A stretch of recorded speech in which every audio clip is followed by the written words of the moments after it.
अस्सलामुअलैकुम बच्चों। तो बच्चों, आज हम अपनी लेक्चर सीरीज़ का लेक्चर नंबर 4 को डिस्कस करने जा रहे हैं।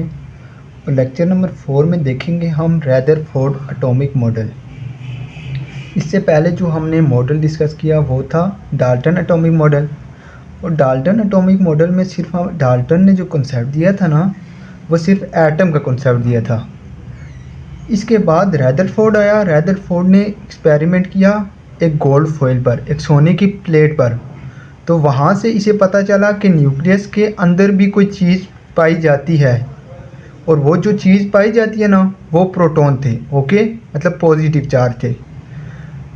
अब हम देख लेते हैं रदरफोर्ड एटॉमिक मॉडल को। इसको मैंने बिल्कुल इजी वे में लिखा है और कंप्लीट मैंने इसकी राइटिंग देख लेके लिखा है। इंशाल्लाह आप समझने के बाद इतने काबिल हो जाओगे कि आप खुद से लिख सकोगे। ओके, तो हम देख लेते हैं Rutherford atomic model. Rutherford atomic model को समझने से पहले हम इसे डायग्राम के ज़रिए समझेंगे। ओके, तो रदरफोर्ड ने जो परफॉर्म किया ना था ना, एक्सपेरिमेंट अपना किया था, वो एक गोल्ड फॉइल पर किया था। मतलब कि एक सोने की प्लेट पर किया था, सोने के एक वर्क पर किया था। ठीक है, ये समझने, एक गोल्ड फॉइल है, मतलब सोने की एक बारीक सी पत्तरी। ठीक है, गोल्ड फॉइल। और इसकी जो थिकनेस थी ना, वो थी 0.00004 सेंटीमीटर। आपने यूनिट भी याद रखना है। इसने जो गोल्ड फॉइल ली थी उसकी इतनी थिकनेस थी। और गोल्ड आपको पता है एक एलिमेंट है। तो हमने देखा था एलिमेंट जो भी होते हैं, हमने अपने पहले लेक्चर में एलिमेंट के अंदर क्या पाया जाता है, एटम। एटम के फिर मैं कुछ स्ट्रक्चर बना लेता हूँ। असल में आपकी बुक में जो दिया हुआ है ना, वो डायग्राम, वो बहुत डिफ़िकल्ट है, वहाँ से आपको इजीली अंडरस्टैंड नहीं होगा। वो भी हम डिस्कस करेंगे, लेकिन पहले ये जो मैं डायग्राम बना रहा हूँ इससे हम डिस्कस कर लेते हैं। ये बहुत ही इजी आपको अंडरस्टैंडिंग कराएगी। तो हम देख लेते हैं। देखें, गोल्ड फॉइल है, गोल्ड एक एलिमेंट है, और एलिमेंट में हमने देखा था अंदर क्या होते हैं, एटम। तो फ़र्ज़ किया मैं कुछ एटम के स्ट्रक्चर बना लेता हूँ। ये बाहर क्या होता है, ये बाहर क्या होता है, ये शेल होते हैं। क्या होते हैं, शेल। और अंदर जो चीज़ मौजूद होती है ना, यहाँ पे न्यूक्लियस मौजूद होता है। अभी तक पता नहीं चला था न्यूक्लियस पे क्या चार्ज होता है, कोई पता नहीं चला था। मैं अभी वैसे न्यूक्लियस बना रहा हूँ। अभी इसके बाद एक्सपेरिमेंट करेंगे, आपको पता खुद ब खुद चल जाएगा कि न्यूक्लियस के अंदर कौन सा चार्ज मौजूद होता है। कुछ और भी मैं इसी तरह स्ट्रक्चर बना लेता हूँ एटम के। ये बाहर शेल आ गया और अंदर न्यूक्लियस। इसी तरह ये अंदर न्यूक्लियस, बाहर शेल, अंदर न्यूक्लियस, बाहर शेल। ये शेल आ गया और अंदर वाली चीज़ न्यूक्लियस। शेल आ गया और अंदर वाली चीज़ न्यूक्लियस। अब इसने आगे जो रखा था ना, यहाँ पे इसने एक प्लेट रखी थी जिसे हम जिंक सल्फेट की प्लेट बोलते हैं। क्या, जिंक सल्फेट प्लेट या फोटोग्राफिक फिल्म भी बोलते हैं। जिंक सल्फेट का ये सिंबल होता है ZnS, जिंक सल्फेट प्लेट, या इसे क्या बोलते हैं, फोटोग्राफिक फिल्म। ओके, अब यहाँ से इसने कुछ अल्फ़ा पार्टिकल प्रोड्यूस कराए, जो मतलब पैदा कराए। किससे पैदा कराए थे, रेडियो एक्टिव एलिमेंट से इसने अल्फ़ा पार्टिकल पैदा कराए थे। फ़र्ज़ के यहाँ पे मेरे पास रेडियो एक्टिव एलिमेंट पड़े हुए हैं। इसने जो रेडियो एक्टिव एलिमेंट लिए थे ना, वो रेडियम और पोलोनियम ये थे। कौन से, रेडियम जिसका सिंबल होता है Ra। फ़र्ज़ के ये रेडियम पड़ा हुआ है Ra, और पोलोनियम Po जिसका सिंबल होता है। ठीक है, यहाँ से रेडियो एक्टिव एलिमेंट से इसने क्या किया था, अल्फ़ा पार्टिकल प्रोड्यूस कराए थे। रेडियम या पोलोनियम एक कोई इसने रेडियो एक्टिव एलिमेंट दिया था। अब यहाँ से फ़र्क है, इसने अल्फ़ा पार्टिकल प्रोड्यूस कराए।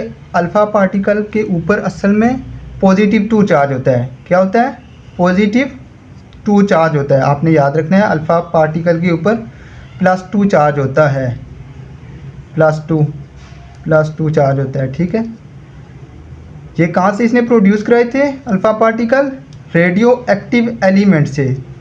रेडियो एक्टिव एलिमेंट, ठीक है, रेडियम या पोलोनियम इसने कोई एक लिया था। ठीक है, अब इसने ऑब्जर्वेशन की। ऑब्जर्वेशन क्या की कि ज़्यादातर अल्फ़ा पार्टिकल जो है ना, वो सीधे जा रहे हैं बिल्कुल।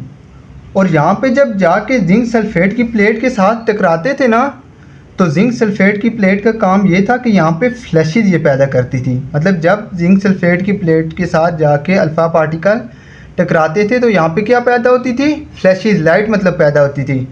इसी तरह दूसरा जब ऐसे गया, ज़्यादातर इसने ऑब्जर्वेशन की कि most of alpha particle go straight, हम यही लिखेंगे, ठीक है, विदाउट एनी डिफ्लेक्शन, किसी भी डिफ्लेक्शन के बगैर ज़्यादातर अल्फ़ा पार्टिकल क्या गए, सीधे गए। जैसे ये सीधा गया, ठीक है, ये सीधा गया, ये सीधा गया, ज़्यादातर अल्फ़ा पार्टिकल क्या गए, सीधे। अब कुछ अल्फ़ा पार्टिकल जो थे ना, some of alpha particle deflected with some angle, किसी एंगल के साथ डिफ्लेक्ट हुए थे, मतलब मुड़े थे। जैसे फर्ज के ये जा रहा है, कुछ alpha particle, some of alpha particle क्या हुए, some alpha particle deflected with some angle, हम यही लिखेंगे, ठीक है। कुछ अल्फ़ा पार्टिकल क्या हुए, डिफ्लेक्ट हुए किसी एंगल के साथ। फर्ज क्या ये जा रहे थे जो कि न्यूक्लियस के पास से गुजर रहे थे ना, जो कि न्यूक्लियस के पास से गुजर रहे थे कुछ अल्फ़ा पार्टिकल, वो क्या हुए, डिफ्लेक्टेड हुए किसी एंगल के साथ, ठीक है, मुड़े, मतलब डिफ्लेक्शन उनमें पैदा हुई किसी एंगल के साथ। और जब यहाँ पे टकराते थे तो यहाँ पे क्या पैदा होती थी, फ्लैशेस, ठीक है। और कुछ अल्फ़ा पार्टिकल ये बोलेगा कि बिल्कुल पीछे मुड़ गए, मतलब उसे हम बोलते हैं रीबाउंस बैक होना। कुछ अल्फ़ा पार्टिकल क्या हो गए, बिल्कुल पीछे मुड़ गए, रीबाउंस बैक हो गए, ठीक है। अब इसकी ऑब्जर्वेशन क्या थी, most of alpha particle go straight without any deflection, some alpha particle deflect हुए किसी एंगल के साथ, मुड़े जो कि न्यूक्लियस के पास से जा रहे थे, ये आपने बात याद रखनी है। और कुछ अल्फ़ा पार्टिकल क्या हो गए, रीबाउंस बैक हो गए, मतलब पीछे मुड़ गए, ओके। अब यही हम इसकी देख लेते हैं, आपको इंशाल्लाह बिल्कुल क्लियरली समझ आ जाएगा, ठीक है। अब हम देख लेते हैं क्या ये है, देखें, Rutherford perform an experiment on gold foil. तो रदरफोर्ड ने किस पे एक्सपेरिमेंट परफॉर्म किया, गोल्ड की फॉइल पर। ये गोल्ड फॉइल होती है, ठीक है। हम आप वाली भी डायग्राम देखेंगे जो आपकी बुक पर बनी हुई है, लेकिन इससे आपको ज़्यादा क्लियरिटी आएगी। पहले हम इसे देख लेते हैं, ठीक है। तो रदरफोर्ड ने किस पर एक्सपेरिमेंट किया, गोल्ड की फॉइल पर, मतलब एक सोने की प्लेट पर। He produce alpha particle from radioactive element, उसने प्रोड्यूस कराए, मतलब पैदा किए अल्फ़ा पार्टिकल। ये जो अल्फ़ा पार्टिकल हैं कहाँ से, रेडियो एक्टिव एलिमेंट से। और रेडियो एक्टिव एलिमेंट का नाम क्या है, रेडियम या पोलोनियम, इसमें से किसी एक से इसने क्या किया, अल्फ़ा पार्टिकल प्रोड्यूस कराए। He produce alpha particle from radioactive element, radioactive element का नाम क्या है, रेडियम या polonium, okay. When alpha particle pass through the gold foil, जब अल्फ़ा पार्टिकल पास थ्रू हुए मतलब गोल्ड फॉइल से पास थ्रू हुए, तो उन्होंने क्या किया, ऑफ थिकनेस 0.0004 सेंटीमीटर, इसकी थिकनेस कितनी थी, 0.0004 centimetre. When alpha particle pass through the gold foil of thickness 0.0004 centimetre, और जब जाके यहाँ पे जिंक सल्फेट की प्लेट के साथ टकराए, एंड स्ट्राइक जब उन्होंने किया with zinc sulphate plate, zinc sulphate की प्लेट के साथ जब उन्होंने स्ट्राइक किया, टकराए मतलब, तो यहाँ पे क्या प्रोड्यूस हो रही थी, फ्लैशेज, ही प्रोड्यूस फ्लैशेज, ठीक है, एंड प्रोड्यूस फ्लैशेज। और क्या पैदा हुई, यहाँ पे फ्लैशेज पैदा हुई। क्या इसने बोला, रदरफोर्ड ने परफॉर्म किया एक एक्सपेरिमेंट गोल्ड की फॉइल पर, उसने प्रोड्यूस कराए, मतलब पैदा किए अल्फ़ा पार्टिकल पैदा किए from radio active element, radioactive element से उसने क्या किए, अल्फ़ा पार्टिकल प्रोड्यूस किए।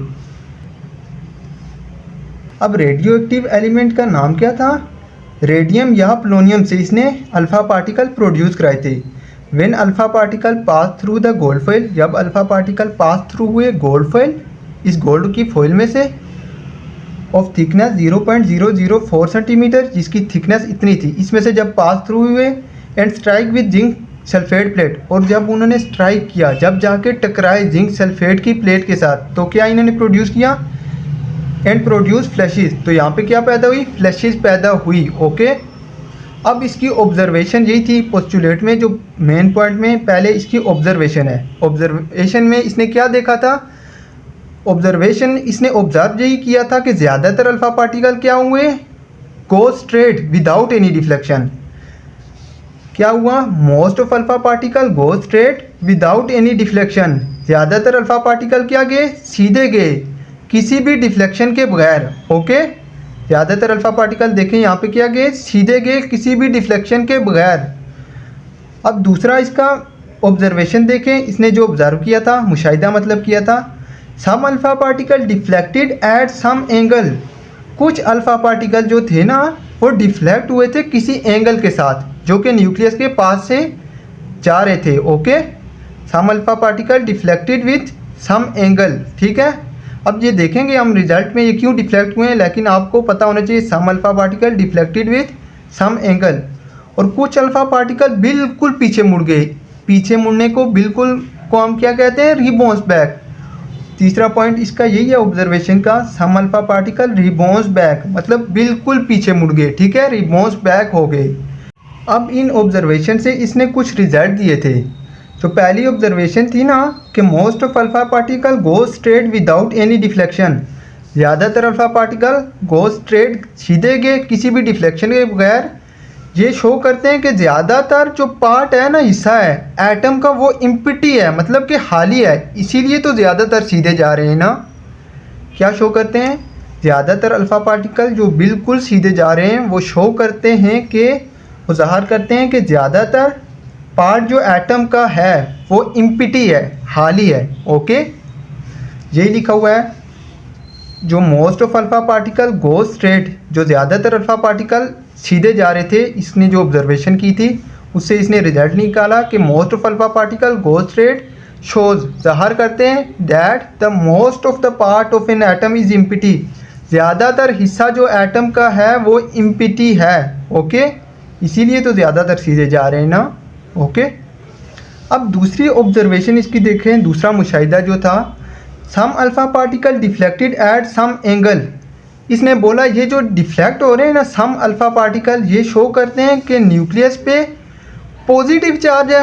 ये जो अंदर दरमियान में सेंट्रल पार्टिकल है, ठीक है, सेंट्रल पार्टिकल न्यूक्लियस ही है, जो सेंट्रल पार्टिकल है ये रखता है पॉजिटिव चार्ज और स्मॉल साइज़ में है। अब देखें ये अल्फ़ा पार्टिकल पे कौन सा चार्ज है, पॉजिटिव, और ये जो अंदर सेंट्रल पार्टिकल है, सेंट्रल पार्टिकल का जिसे इसने नाम दिया था, इस पे भी पॉजिटिव चार्ज है। इसीलिए तो पॉजिटिव को आपको पता है कि रिपेल करता होता है। सेम चार्ज आपस में एक दूसरे को क्या करते होते हैं, रिपेल।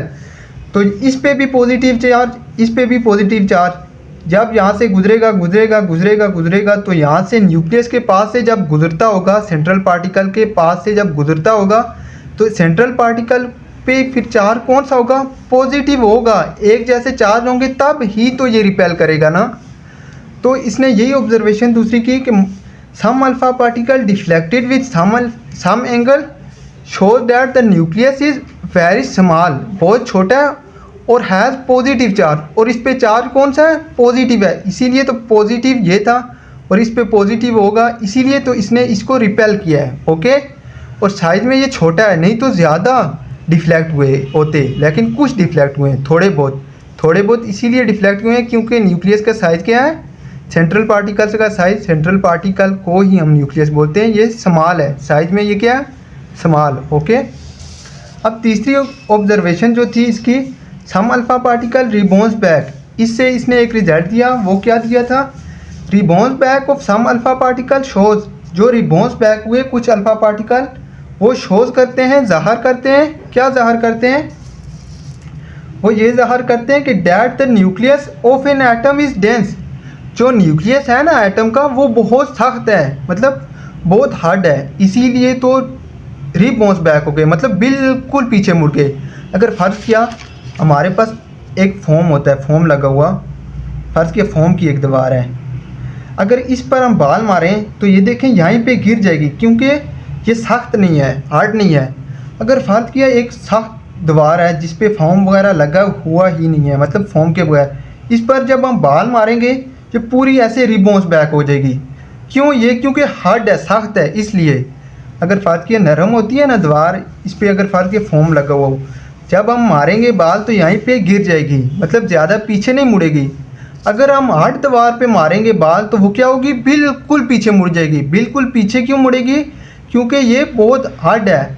तो इसीलिए जो बिल्कुल रिबाउंस बैक हो रहे हैं ना अल्फ़ा पार्टिकल, वो शो करते हैं कि न्यूक्लियस जो सेंट्रल पार्टिकल है, सेंट्रल पार्टिकल न्यूक्लियस ही, वो बहुत डेंस है, मतलब बहुत हार्ड है। ओके, ये जो रिबॉन्स बैक हुए थे ये शो क्या करते हैं कि nucleus of an atom is very dense. यही तीसरा रिजल्ट था, इसने यही रिजल्ट दिया था, rebounds back of some alpha particle shows, ज़ाहिर करते हैं, क्या ज़ाहिर करते हैं, that the nucleus of atom is dense, जो न्यूक्लियस है ना एटम का वो बहुत सख्त है। ओके, अब इसने अपने मॉडल को रिजेम्बलेंस दी प्लेनेटरी मॉडल के साथ, मतलब मुशाबत दी। ठीक है, अपने मॉडल को क्या किया, मुशाबत दी, किसके साथ, प्लेनेटरी मॉडल। अब प्लेनेटरी मॉडल हम देख लेते हैं क्या है। रैदरफोर्ड रिजेम्बल्स, रैदरफोर्ड ने रिजेम्बल्स किया, मुशाबत दी हिज थ्योरी को विथ प्लेनेटरी मॉडल, अपनी थ्योरी को प्लेनेटरी मॉडल के साथ रिजेम्बल्स दी। ठीक है, मतलब मुशाबत दी अकॉर्डिंग टू प्लेनेटरी मॉडल। अब प्लेनेटरी मॉडल हम देखते हैं क्या है। According to planetary model, planetary model के मुताबिक the sun is present at the centre, सूरज जो है ना वो सेंटर में है। ठीक है, ऐसे सन क्या है, सेंटर में है, पर कि ये सन है ये क्या है, सेंटर में है। And different planet revolve around the sun, और मुख्तलिफ जो सियारे हैं ना वो क्या करते हैं, सन के गिर्द घूमते हैं ऐसे। ठीक है, ये कौन सा, ये प्लेनेटरी मॉडल ये क्या आता है कि हमारे पास सन, ये हम पढ़ेंगे भी प्लेनेटरी मॉडल को, आप जाके आगे 11th या 12th में पढ़ोगे भी। ये यही कहता है कि सूरज हमारे पास सेंटर में होता है और डिफरेंट प्लेनेट क्या करते हैं, घूमते हैं सन के गिर्द। लाइक जैसे ज़मीन है, जैसे चांद है, ये क्या करते हैं, सूरज के गिर्द क्या करते हैं, ऐसे घूमते हैं। तो इसने यही पहले लिखा, according to planetary model, planetary model के मुताबिक the sun is present at the centre, सूरज प्रेजेंट है, मौजूद है सेंटर में। And different planet revolve around the sun, और डिफरेंट सियारे जो हैं वो क्या करते हैं, घूमते हैं सन के गिर्द। सिमिलरली, इसी तरह रैदरफोर्ड प्रोपोज्ड, रैदरफोर्ड ने कहा, क्या कहा, that the nucleus is present at the centre, nucleus कहाँ पे है, सेंटर में मौजूद है, ऐसे। ठीक है, सेंटर में मौजूद है, nucleus is present at the centre of an atom, atom के क्या है, सेंटर में मौजूद है। And electron revolve around the nucleus, और इलेक्ट्रॉन क्या करते हैं, रिवॉल्व करते हैं न्यूक्लियस के गिर्द, ऐसे इसने बोला, न्यूक्लियस के गिर्द क्या करते हैं, इलेक्ट्रॉन रिवॉल्व करते हैं। अब हमें पता हो, आपको चल गया होगा, न्यूक्लियस पे चार्ज कौन सा होता है, पॉजिटिव चार्ज होता है, क्योंकि पॉजिटिव और पॉजिटिव को ही रिपेल करते होते हैं। ठीक है, यहाँ पे कौन सा चार्ज होगा, फिर पॉजिटिव। ओके, रैदरफोर्ड ने अपना मॉडल को रिजेम्बल्स दी थी प्लेनेटरी मॉडल के साथ। प्लेनेटरी मॉडल ये कहता है कि सन प्रेजेंट है सेंटर में और डिफरेंट प्लेनेट मूव करते हैं सन के गिर्द। और इसी तरह रैदरफोर्ड ने प्रोपोज किया, मतलब कहा कि that the nucleus is present at the centre, centre nucleus जो है, न्यूक्लियस वो प्रेजेंट होता है सेंटर ऑफ एटम, एटम के सेंटर में। और इलेक्ट्रॉन क्या करते हैं, रिवॉल्व करते हैं, घूमते हैं अराउंड द न्यूक्लियस, न्यूक्लियस के गिर्द। ओके, अब हम आप वाली भी डायग्राम को डिस्कस कर लेते हैं। आपकी बुक में ये रेडियो एक्टिव एलिमेंट दिए गए हैं, रेडियम या पोलोनियम। यहाँ से कुछ अल्फ़ा पार्टिकल प्रोड्यूस कराए गए हैं, जैसे ये देखें, अल्फ़ा पार्टिकल प्रोड्यूस कराए गए, अल्फ़ा पर +2 चार्ज होता है, ये प्रोड्यूस कराए गए, तकरीबन 20,000 इसने यहाँ से रेडियो एक्टिव एलिमेंट से अल्फ़ा पार्टिकल रैदरफोर्ड ने प्रोड्यूस कराए थे, लेकिन एक एक छोड़ा था, ऐसे एक। तो इसने देखा ज़्यादातर अल्फ़ा पार्टिकल जो थे ना, फ़र्ज़ कर लेते हैं 15,000 बिल्कुल सीधे गए, कुछ जो थे वो डिफ्लेक्ट हुए थे किसी एंगल के साथ। ठीक है, 2000 जैसे फ़र्ज़ किए, इधर डिफ्लेक्ट हुए 2000, इधर डिफ्लेक्ट हुए। ये जो आगे रखी है ना, ये जिंक सल्फेट की प्लेट है, या फोटोग्राफिक फिल्म भी बोल सकते हैं। यहाँ पे जब जाके टकराते थे ना, तो यहाँ पे फ्लैशेस पैदा होती थी, और कुछ अल्फ़ा पार्टिकल बिल्कुल रिबॉन्स बैक हो गए थे। ओके, जैसे ये। अगर आपको हमारी वीडियो पसंद आई हो तो प्लीज़ सब्सक्राइब दी चैनल।